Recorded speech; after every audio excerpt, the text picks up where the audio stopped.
aspirations and becoming the best you can be while traversing the different paths this wonderful and exciting career has in store for you. After the show today, make sure to check out stenographersworld.com for our CEUs, our speed building, and our live real-time writing lab libraries. So let's get started. Stenographers World Radio is on the air with your host, real-time court reporter, author, and educator, Mr. Outfluence himself, Al Betts. Enjoy the show.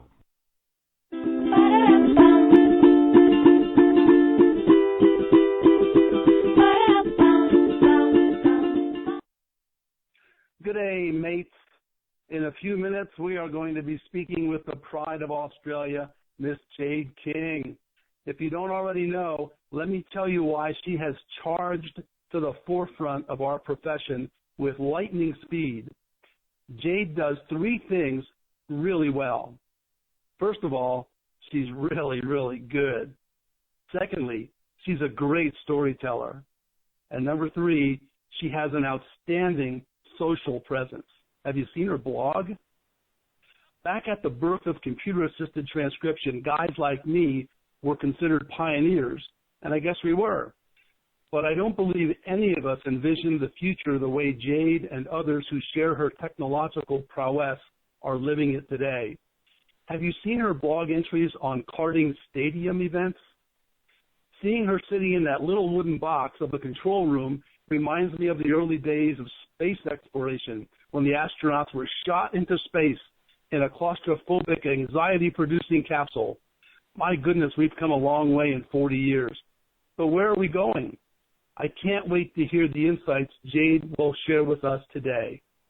But before we get to Jade, let me welcome you to Stenographers World Radio. We're so glad that you could join us today. In only our second broadcast, we are today introducing a new feature to our show. Our friend Teresa Maciel is going to provide cart services for us. Teresa is an experienced reporter who is expanding her skills live right here in front of the eyes of those following us on the webcast. Congratulations, Teresa. Listen, if you are participating today via your phone and you want to ask Jade a question, all you have to do is press the asterisk or the star key and the number 2 to raise your hand. We'll see you electronically waving and put you in the queue to ask your question. If you're calling via web call, you probably have a raise hand button on the bottom left-hand side of the slide screen as well. So listen, Jade is coming next. I see her walking down the hall toward our studio, kind of digitally walking, you know what I mean? You may know that she loves real-time and all of the benefits that come with that enhanced skill set. But how about you? Do you want to be more marketable and increase your income? The way to do it is simple, you know. Write real-time. Now, it may seem scary at first, but now there's a way you can increase your confidence and ability to perform real-time in front of others while still sitting alone in the privacy and comfort of your home. That's exactly what Write Live lets you do. Write Live is a new live real-time writing lab available at stenographersworld.com. It lets you sit at your computer and write real-time in front of your peers. As you write, your real-time shows up on the screen for other members to see. And it helps you develop your skills, speed, and confidence so you can command the much higher pay of real-time. Plus, all Write Live sessions are recorded and they're available for replay to you at any time you like. Unlimited Write Live sessions are available to you for as little as $34 a month. Check it out at stenographersworld.com. And by the way, if you're a Stenographers World member, you can practice real-time by providing CART during any of our upcoming radio shows. Just write to info@stenographersworld.com and Selena will show you how. Well, what do you say? Should we meet Jade? Jade is an Australian stenographer accredited by the Supreme Court of Victoria. She started her career as a typist and monitor in the Australian state and federal court systems. then trained as a scopist before ultimately deciding she wanted to be a stenographer. Due to the lack of schools in Australia, she is self-taught, learning the Phoenix theory in her bedroom at the age of 19, back when she had no kids or responsibilities, she reminds us. Listen, there's no one she has more respect for than steno students who are managing a family and other responsibilities while studying. After 5 years reporting across a range of jurisdictions, magistrates court, county court, Supreme Court, family court, federal court, and various tribunals and royal commissions, she switched to captioning, working on station for the 7 network. Jade also captioned for various other Australian networks and for the BBC and Red V Media Ericsson. She enjoyed covering television events varying from the Olympic Games to the Tour de France, horse racing to breaking news, shuttle launches to royal weddings. She also considers herself privileged to have provided both corporate and educational cart during this period. Jade and her family ultimately moved to Hong Kong in order to pursue an international reporting career. She has lived in Asia for 6 years and worked across mainland China, in Japan, Korea, Taiwan, Mongolia, Singapore, the Philippines, Thailand, and India. She covers depositions, court hearings, arbitrations, and event captioning. Her toughest judicial assignment was a 133-day trial in the Hong Kong High Court, with daily delivery and 28 real-time connections. She's had the honor of reporting politicians including Bill Clinton, John Howard, Rudy Giuliani, Bertie Ahern, covering nation-state arbitrations for the world's oldest dispute resolution body, the Permanent Court of Arbitration. She's done live captioning for the Asian Film Awards, which are Asia's Oscars, and providing stadium subtitling for up to 14,000 people at corporate events. Wow. Her passion is real-time excellence, finding non-traditional pathways to success, and mentoring students, sharing insights through her Facebook group and blog. She works closely with Chinese writers, and her biggest dream is to become the first bilingual English-Chinese stenographer, having reported, captioned, and carted in slums, palaces, tents, skyscrapers, historical courthouses, and futuristic arbitration centers, casinos, and stadiums. She hopes to share what it took to make it as a self-taught writer. Jade is currently the Director of International Arbitration for Planet Depots. Good evening, Jade. Al, good morning. How are you? We're doing just great, Jade. Thank you for sharing your late evening with us. Listen, what's happening in Hong Kong tonight? What's happening in Hong Kong is I'm sitting in my pajamas, and look, I am excited. I'm really excited to be here, and I wanted to start off by saying that actually I'm incredibly humbled to follow on from Dom, who's obviously last week's guest, who's the legend of steno. So it seems a bit unreal. So thank you for this opportunity. The second thing I wanted to mention, anything that I'm going to say is in my personal capacity. And the last thing that I wanted to mention is something that you already touched on, which was Teresa carving this talk. I wanted to apologize to her in advance for my accent and thank her for hopefully keeping my speed accountable. And I just think it's a great opportunity for her and for anyone that would want to do this. You're absolutely right, Jade. And listen, with you and Dom kicking off our show these first 2 weeks, I mean, it just couldn't be any better. So, I think you're going to be talking to many members of your fan club tonight, and they and we are all excited to hear from you. So let's start with this question. What's the most challenging aspect of being an international reporter? Right, so big loaded question to start with. Of course, the first thing is that international reporting is relative. International reporting for many, look, I guess a large portion of your audience is going to be American, so it's countries throughout Europe, Asia, Australia, New Zealand, Africa, everywhere else in the world. And to be perfectly honest, reporting in those areas is quite a bit different to what it is in America. And I didn't actually know this myself until I until basically the advent of the internet, because I was self-taught. I didn't have any connections with American writers. I hadn't even heard of a deposition until I moved to Hong Kong, for example.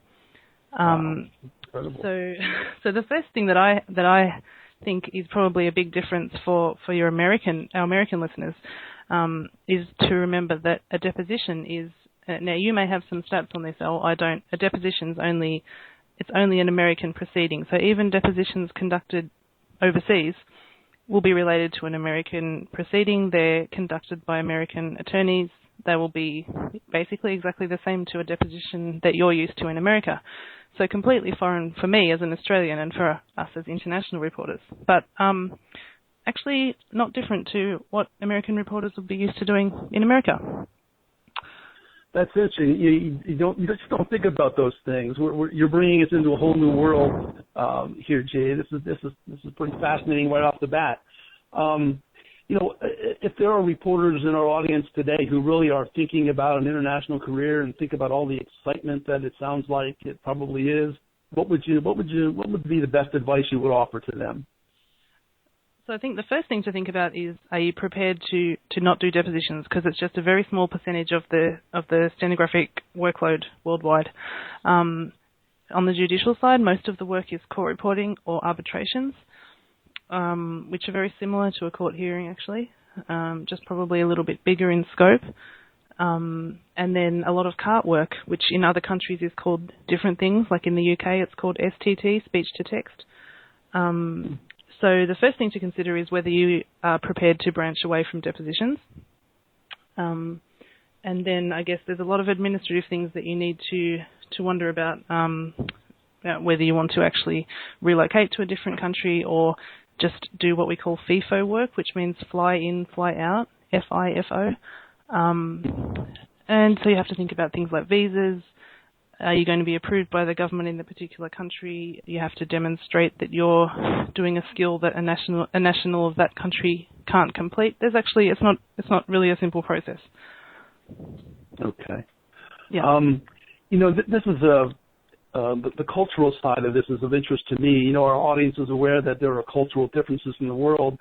For example, in Asia, an intentional lack of directness in conversation is favored by people from many Asian cultures because preserving harmony between people is often more important than getting at the exact truth. Did you prepare at all to encounter these cultural differences as you moved from Australia to Asia? Yeah, I mean, absolutely. It can be a minefield. As you touched on something that we call face in Asia, saving face.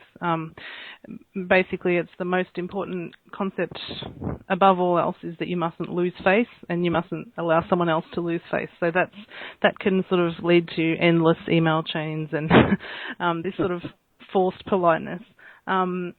There's other things like it's inappropriate to leave work before your boss. There's linguistic nuances. For example, in some countries like Singapore, they say should be instead of yes, but it actually means yes. So that's not the ambiguous answer that it would be in a courtroom, in Australia or in America. So it's obviously the tip of the iceberg.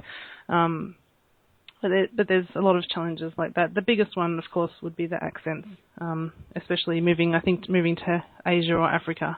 That would be the biggest challenge that you would face. Yeah. Well, I'm interested, as I'm sure our audience is, Jade, the cultural differences. I mean, if you do, make a mistake, how devastating is that really? I mean, is it easily overcome or do people really? Sure. Well, I think in your actual life, your day-to-day life, people are very understanding. We obviously stand out as foreigners, and that gives you a sort of, I guess, a scope to make faux pas and so on. But in the work environment, the real-time standard internationally is extremely high, and that's sort of a different standard to just your day-to-day standard of your general life, going shopping and so on. But in the courtroom, for example, or in the arbitrations here, because real-time isn't really a specialty service, it is the service. So stenography means real-time means stenography. There's no such thing sort of out here as real-timing for yourself. Stenography just is real-time. This is something that we have to be really grateful to the forerunners out in these parts of the world, sort of 20, 25 years ago, with bringing real-time to clients. Everyone expects it. Trials are cancelled if reporters aren't available to real-time. So they're very au fait with the technology. They're very comfortable to stand up and announce mistakes on the record.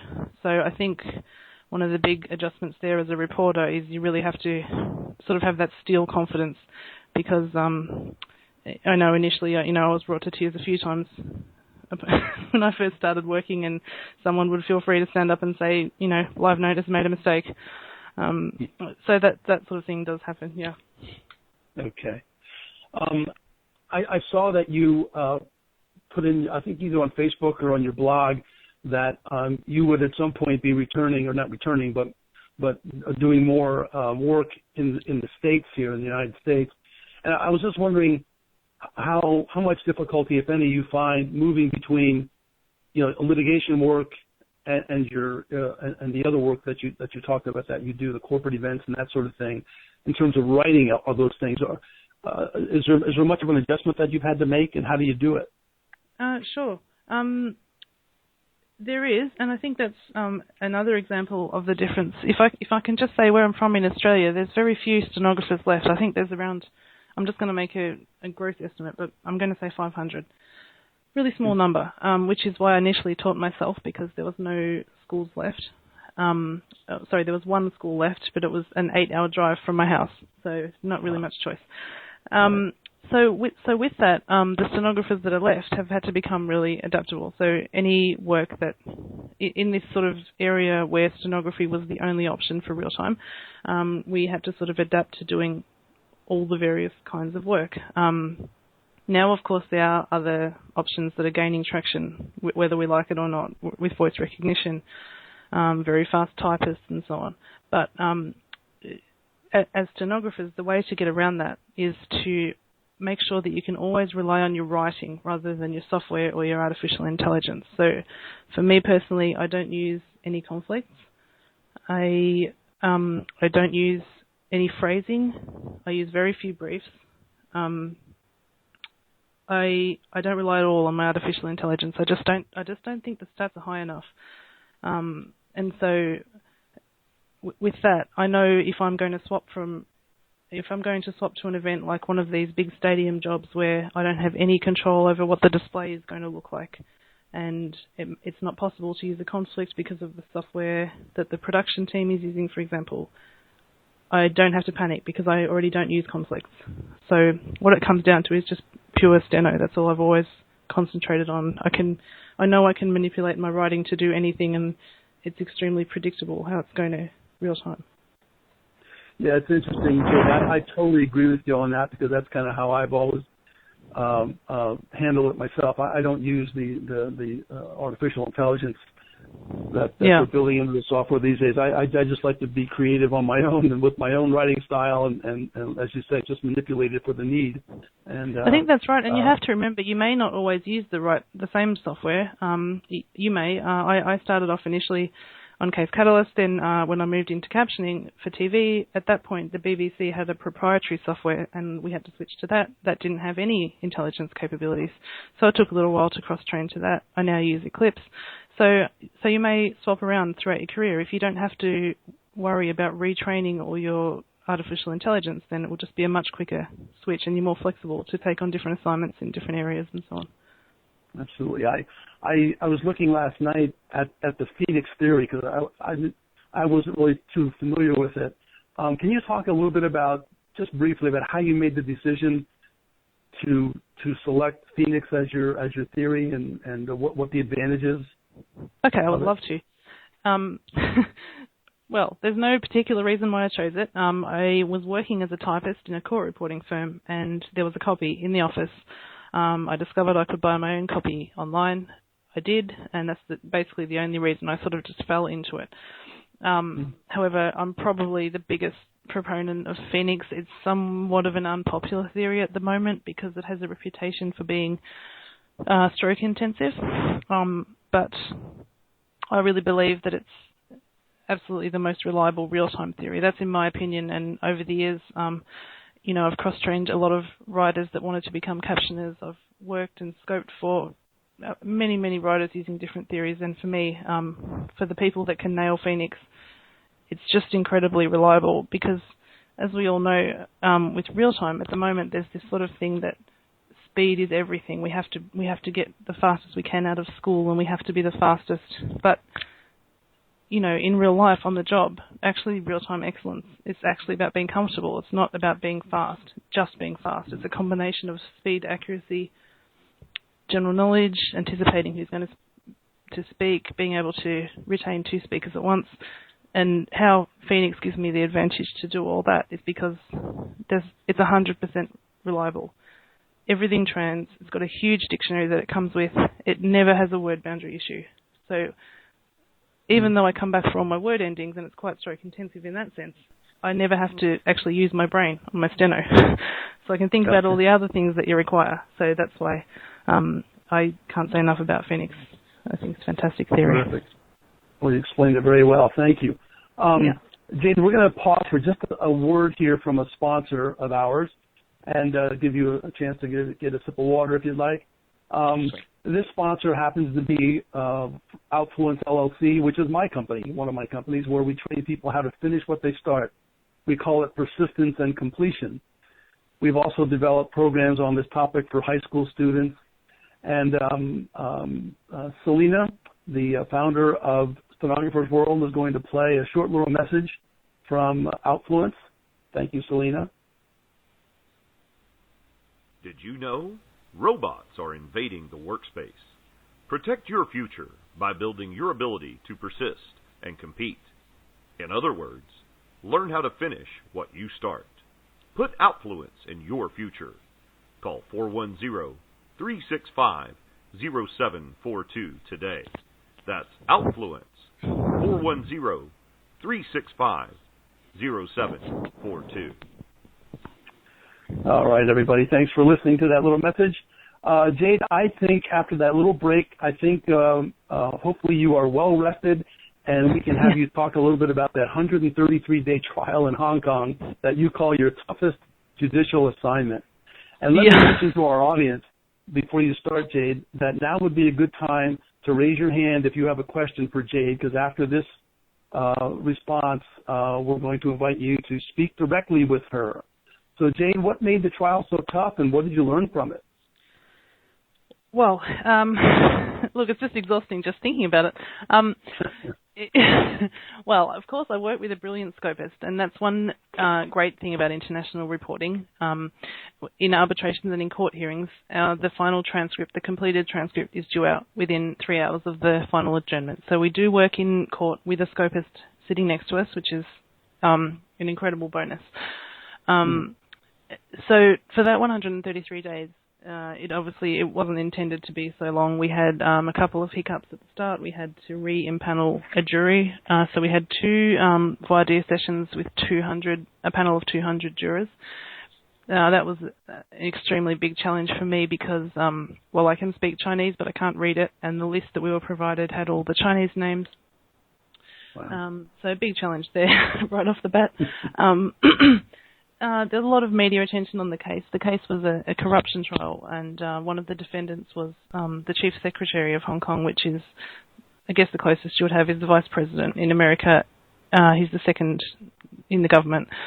So huge media presence. And then we had a number of real-time connections. We had 28 real-time connections. And while that isn't particularly alarming out here, it's not uncommon to have jobs of that size. Two of the defendants were also deaf, so we had two of the connections were sort of providing a cart service as well. So had to be mindful to provide the extra things that you do in cart. You know, we had a fire alarm on one day, for example, or if something is happening in the court that they need to be aware of. So that added a little crossover element. One of those deaf witnesses also gave evidence, and he had taught himself to speak. I put a lot of pressure on myself to really do justice to his testimony, which I knew would be difficult for me to comprehend. And he was in the box for over 2 weeks. No. Yeah, and then at the end there was just a little pressure that the jury was sequestered right up until 24th of December, so there was that final worry about missing Christmas with the family and so on. But Sure. a great experience, just a great experience. I miss it actually.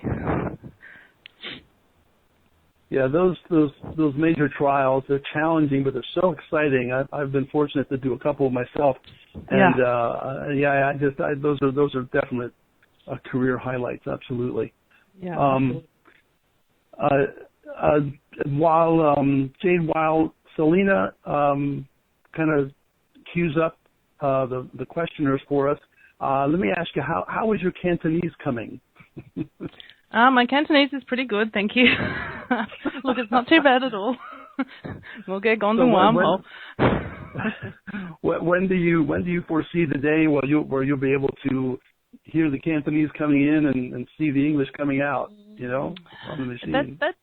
That day is closer than the day that I can output in Chinese characters. I can already obviously understand Cantonese, and I could write it out in pinyin. But like I said, the next challenge for me is to learn the characters, and it's a huge challenge if you haven't begun as a child. And I've watched my own children who were sort of babies when we moved here, and it's quite sickening how quickly they have picked up Chinese seemingly without noticing. As an adult, it's much more challenging. It reminded me of one little point that I did want to mention that I think is something that is very useful for American reporters at home as well as out here, which is something about working with Chinese interpreters, the sentence structure.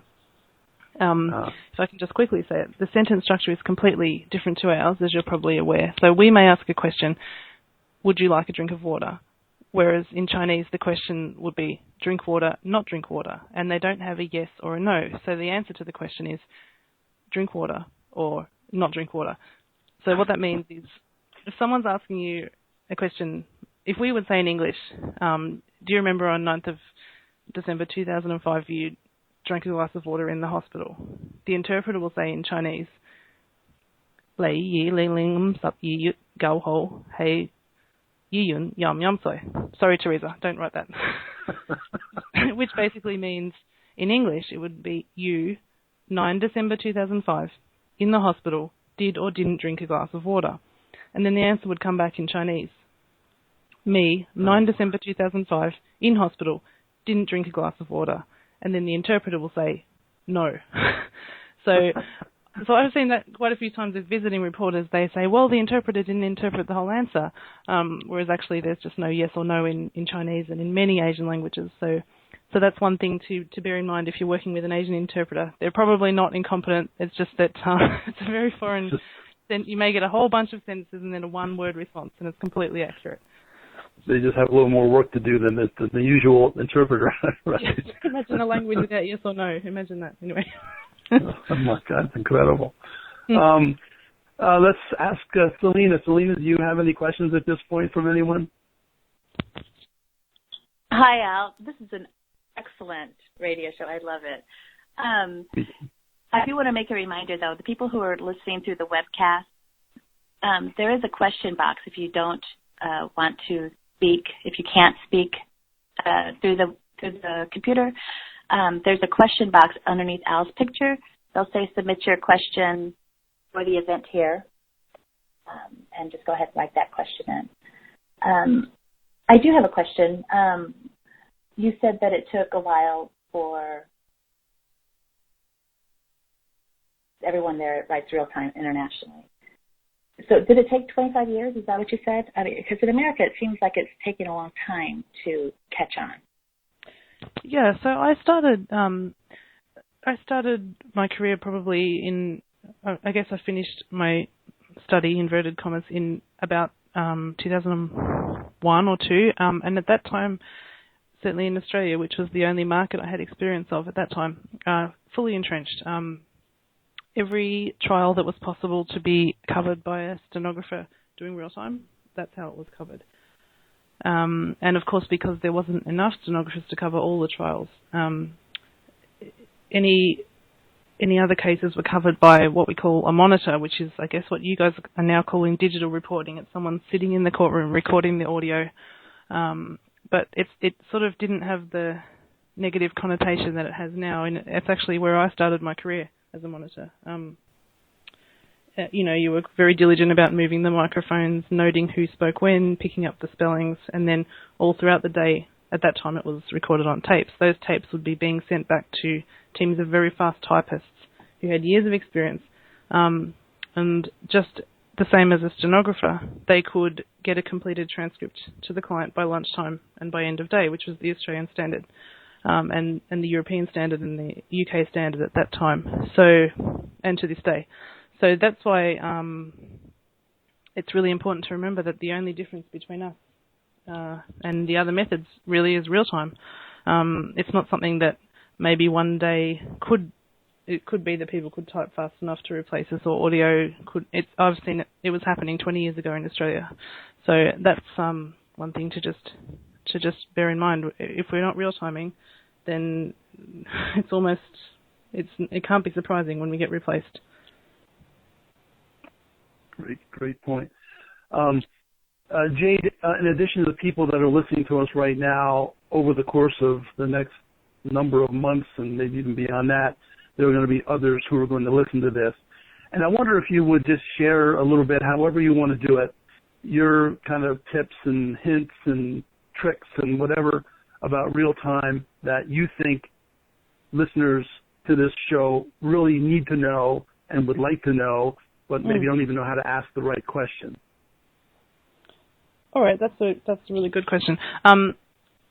The first thing I think is obviously you must do it. You must do what Teresa is doing today. You just have to throw yourself out there. If you wait until wherever you live, maybe you don't think the pay is high enough or people won't appreciate it, then it'll be too late. I think that we're in this period where we have this very short window where if we don't show people what it is, then other methods will just on price will just beat us out. So the first thing is that you must just be prepared to show people. I think it's also like driving a car. Of course, when you first do it, it will most likely be terrible because you're nervous. But even day by day, the improvement is so great, and your confidence builds so quickly. One of the main things, of course, is to keep doing your research. It doesn't really matter whether you're in depositions or in court or arbitrations. You must keep up with current affairs, even just to talk knowledgeably to the clients. We want to present ourselves really professionally. We want to be able to engage with people with the current topics of the day. We want to be able to write about it if they throw the little jokes in the record. So I think it's a matter of standard. And if you have all your writing skills rock solid behind you, then I think there's this second layer of little things that you can think about, like making sure you get in the current references, being able to spell a Latin term or a French term that they may throw in. And so you need to be able to back that up with very solid writing. You need all your prefixes and suffixes. You need to be able to finger spell as fast as you can write. When I used to practice, I used to sit down and I used to just write the alphabet backwards and forwards, lowercase, uppercase. I did that for about 6 years every time I sat down at the machine. So finger spelling shouldn't be an issue for anyone. All your punctuation and your formatting, just have it correct. Why not? We do every other stroke. Why shouldn't we have that in?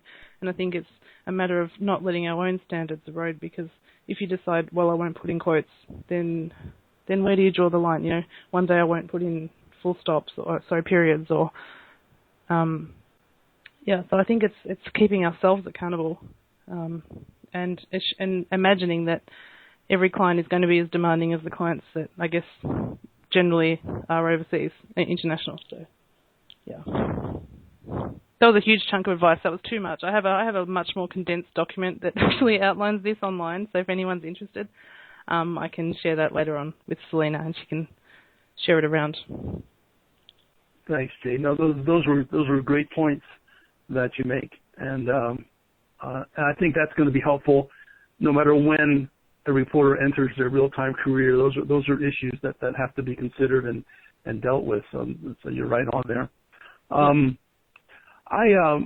was reading your blog, and I saw a reference to a Chinese stenographer friend of yours who had what was called a 10-question diary. Yeah. And I don't have 10 questions in my diary today, but I do have 3. for you. Yeah, okay, great. So here's my diary of 3 questions. First one is, what is a technology tool that you purchased recently that you would recommend to real-time reporters? Technology tool. Anything out there? Do you know what? Recently, let me think. I'm hoping to purchase a new machine soon, if that counts. Actually, at the moment, I use a good old Wave.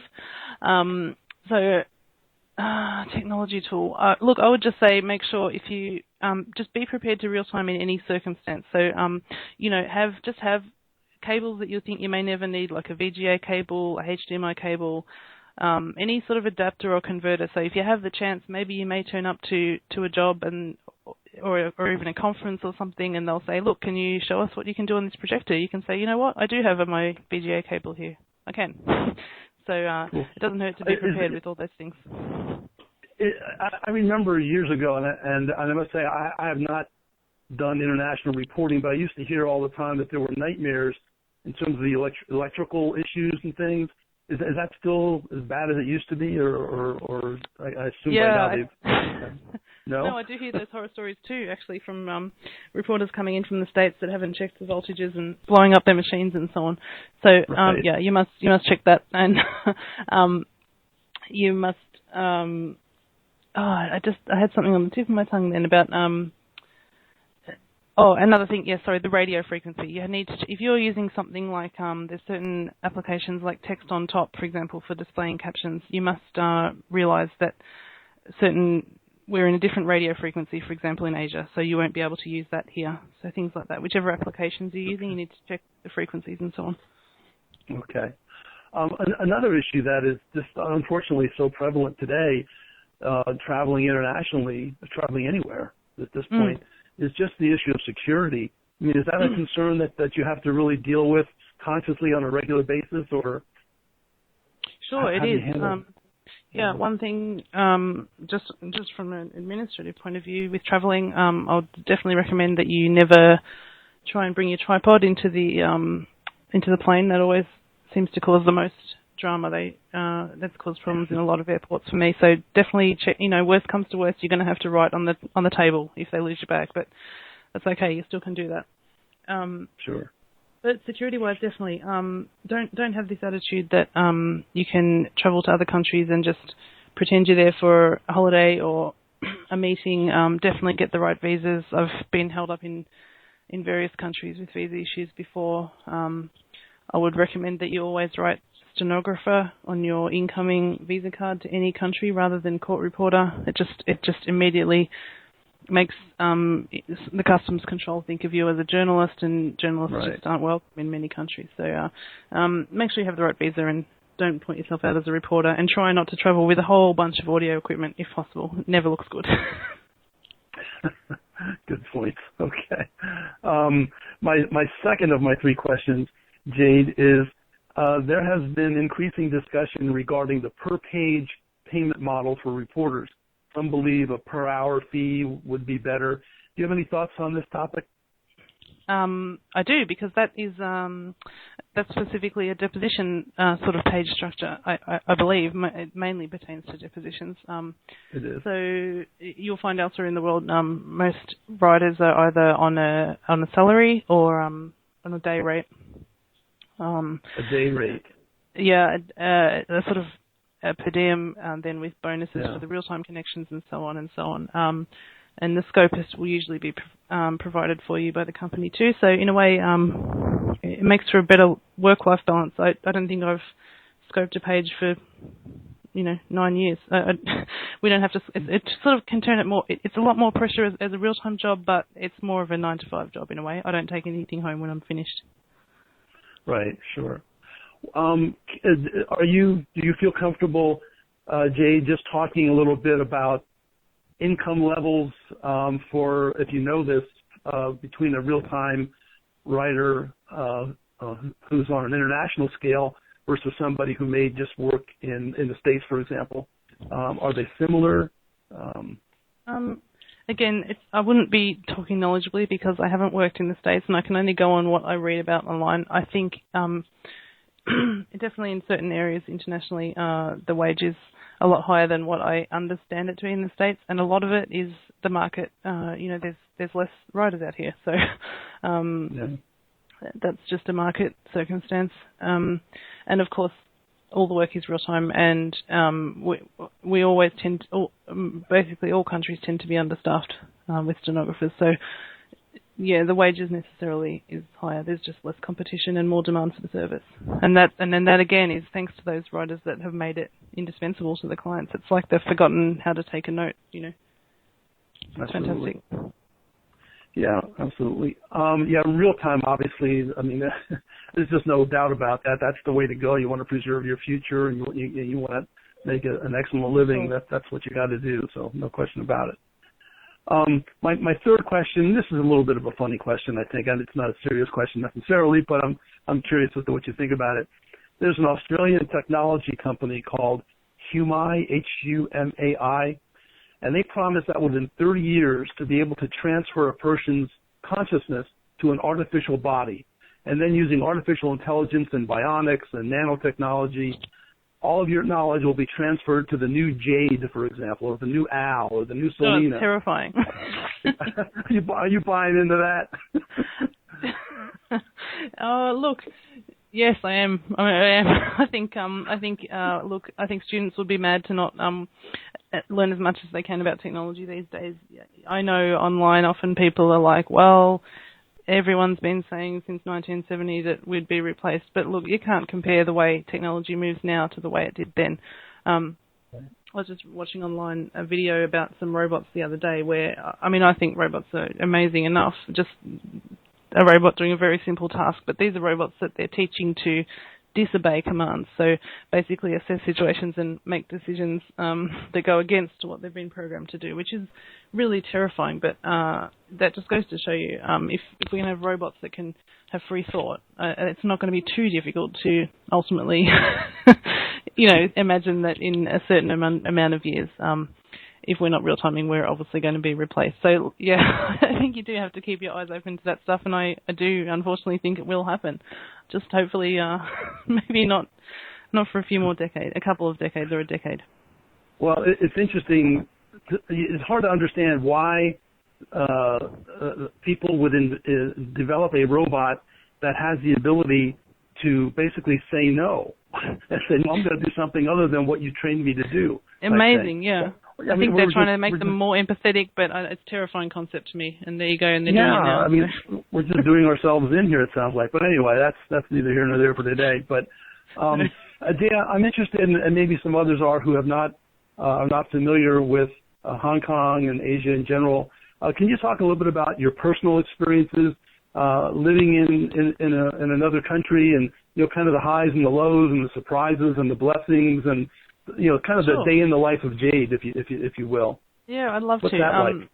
Look, I'm in love with Hong Kong. Hong Kong is a very special place to me. I think Hong Kong is a really weird mix of East and West, and I think anyone that comes here that's, especially from a Commonwealth nation, of course, Hong Kong was British until 1997. It's now Chinese. So some elements will be really familiar. For example, in the courts here, they still use the common law system. They wear the wigs and the gowns. They address each other as my learned friend and my lord and so on. So that's quite familiar. But then, of course, sometimes you just walk around the corner and you just think, I live in China. It's just really crazy. So I live in a part of Hong Kong that is not what you might imagine. It's about 2 hours out of the main centre of Hong Kong with all the skyscrapers and the neon lights, and I live in a little fishing village with 12 houses and in the middle of a mountain, and it's in what they call a country park, so we have wild cows and boars. My husband just saw some porcupines tonight when he was walking the dog, which is odd for an Australian to see. We have deers and monkeys. So, look, it's fantastic. You do have awful experiences sometimes with sickness, travelling between different Asian countries, not knowing, the communication can get you down. I once ate a chicken foot by accident, things like that. They happen. Wow. And just, of course, loneliness. You miss your friends. Sure. But just on balance, you couldn't give up the adventure. It's too incredible, and I think it's also really valuable. I wouldn't discount this if anyone's thinking of moving overseas. If you had a family, it was tough. Like I said, when I moved here, my youngest was a baby and my oldest was 2, and it was very, very tough. But it's so worth it. You know, they can both speak Cantonese, Mandarin. They're pretty good at Tagalog. They've got this fantastic life and friends from all over the world. So I would urge everyone to give it a shot if it's something that you're interested in doing. The experiences that I've had and the adventures, I wouldn't give them away for anything. Jade, the technology has enhanced our opportunities so much over the last decade, and we've talked a lot about kind of the future and what we see in it. But what do you really see for us as court reporters in the next decade? What do you think is going to be the next really big thing to hit court reporting? Well, I think as we touched on, we have to accept that there are other methods. So we have to try and beat them however we can. My personal view on that is we have to provide real time at all costs, even if it's nothing. I know that's not popular, and I'm lucky enough to be able to say that from a country where we don't have to do that. But I do believe if I lived somewhere where it was provide real time for nothing or lose my career, I would certainly provide real time for nothing. We need to show people what it is. But as for what's coming, I do think more of these sort of bigger event things, which we see people like Mirabai doing, Norma Miller and Stanley, those sort of people that are doing these big events, and really showing people what it is that we can do. And just, we need people from outside to be interested in what we do as well as us. So Mirabai Knight, a good friend of mine for years actually, sure. She's making just the biggest progress with trying to get people who wouldn't otherwise be interested, like gamers and just data inputters and someone interested in steno. I really admire that. So talking to people, showing people what we do, just letting people know what it is that we do. The gamers are interested in it, Jade? Yeah, so she's made her program that she's made, which is Plover.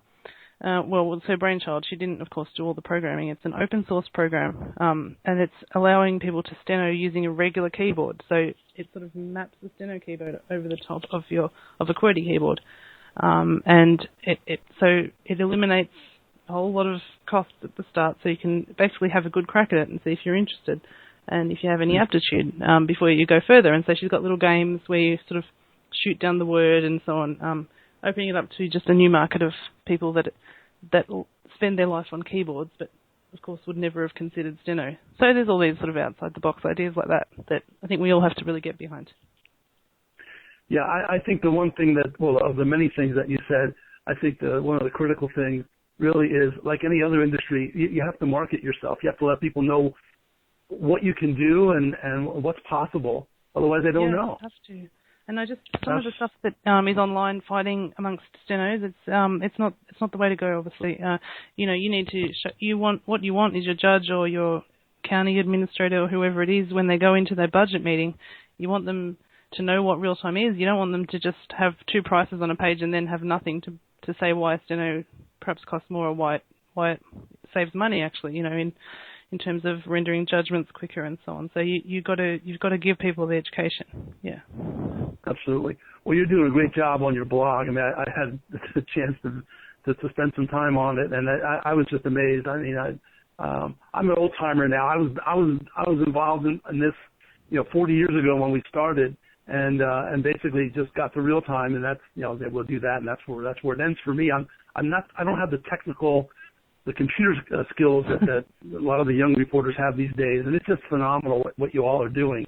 I'm so proud of what you're doing, and so excited for the future. I mean, you're just thank you. And I can't take credit for that. I mean, the ones that are 10 years younger than me, I'm like, whoa, what are you guys talking about? Yes, they're amazing. Yeah, no, it's true. It's amazing. It's unrecognizable, I imagine, some elements. Yeah. Absolutely. Now, I think before we let you go, Jade, I think you and I should pay a visit to Teresa and see how she's been doing with this fast-moving discussion we've been having. Teresa, are you able to communicate with us? Poor Teresa. I had actually forgotten Teresa. I'm so sorry. Hi, yes, I am. I'm still here. Oh, good. I'm glad you didn't run out the door. I'm sure you did a great job, Teresa. This was a challenging experience for you, but thank you for taking it on. Do you have any comments for us? Well, it was fun. It was very challenging. I hit things that took me to other pages that just kicked me off, and I have my family in the background that I forgot to tell. Maybe shouldn't be slamming doors and the dog running around and kind of things I never would have thought of. So it has been an experience.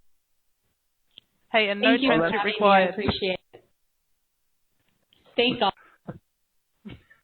That's great, Teresa. I know from again reading Jade's blog, and when she was in that little box there, and there were all kinds of noise and just humongous noise going on.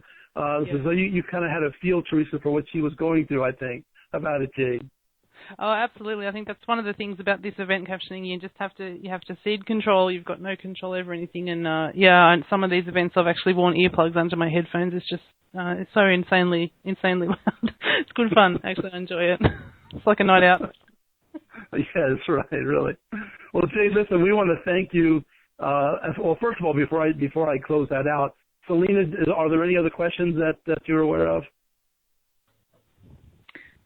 Well, there's no other questions coming in from the audience, but I have tons of questions. We're running out of time. Okay, well, we've got a minute or two if you want to ask a couple.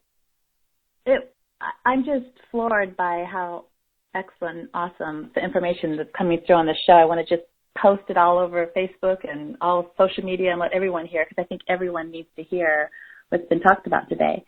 The real time, I know I asked this question a few minutes ago, but did you say it took about 25 years and now everyone writes real time and it's just a given?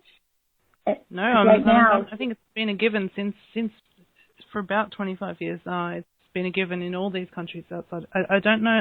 I don't really understand why the uptake's been so slow in America. But certainly elsewhere in the world, it's been decades where it's very much expected. And I think that, it's good. It's just good to keep your eyes open. Remember that there's people real timing in China. There's Korean stenographers. There's stenographers in Nigeria. Any country you can think of, they have real time court reporters. Almost any country. So it's definitely not. Just because Americans and Australians probably and Brits are most active online. Definitely a worldwide industry, and everyone has things to share about the way their country does things and the circumstances there. Yeah. So did they give it away? How did they start it? I mean, we have so many. I don't even know where to go. Yeah, I know what you think. It's.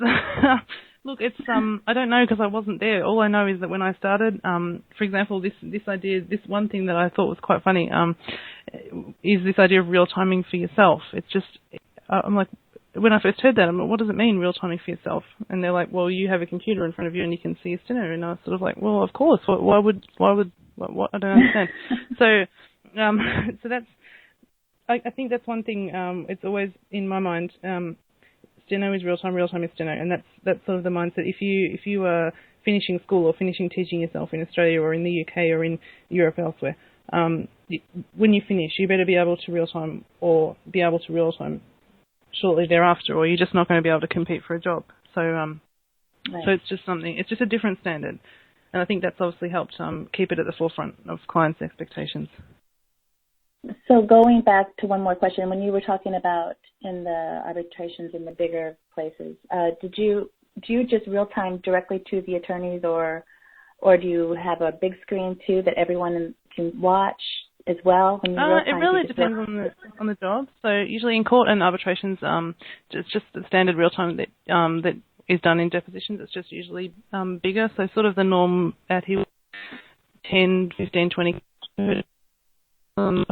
Had references, and for conferences or bigger events, it's either a projector or maybe they have a big movie screen or whichever they prefer. Occasionally in court they will put up a projector on the side of the courtroom wall, which I never appreciate because I think the language is tougher and you never know when they're going to bring some Latin on you or something. But yeah, no, it will happen, and you just roll with it. Yeah. Okay, I'll leave it back to you. I could keep asking questions, but I'll stop. So. Thanks, Selena. Well, listen, Jade, we want to thank you for a fascinating journey into the life of an international court reporter. You are definitely leading us into the future of court reporting, and all I can say in conclusion is lead on, my friend, lead on. Thank you. Al, it was awesome. It was my pleasure. Thank you very, very much. And thank you, Teresa, and thank you, Selena. You're welcome, Jade. And listen, as we close this exciting edition of Stenographers World Radio, guess what's coming next? Who better to follow a dynamic court reporter such as Jade than Mr. Dynamism himself, Mark Kislingberry? December 12th, at our usual time of 10 a.m. Eastern Time, join us to hear Mark dazzle us with his ideas on writing short and how to practice at high speeds. You want to become a real-time writer? He's the guy to listen to. And I don't volunteer to cart for that one. Okay. So listen, we will see you back here on December the 12th. And Teresa, thank you so much for your work today. You did a great job, I'm sure. And this is Al Best signing off, Stenographers World Radio. Bye-bye.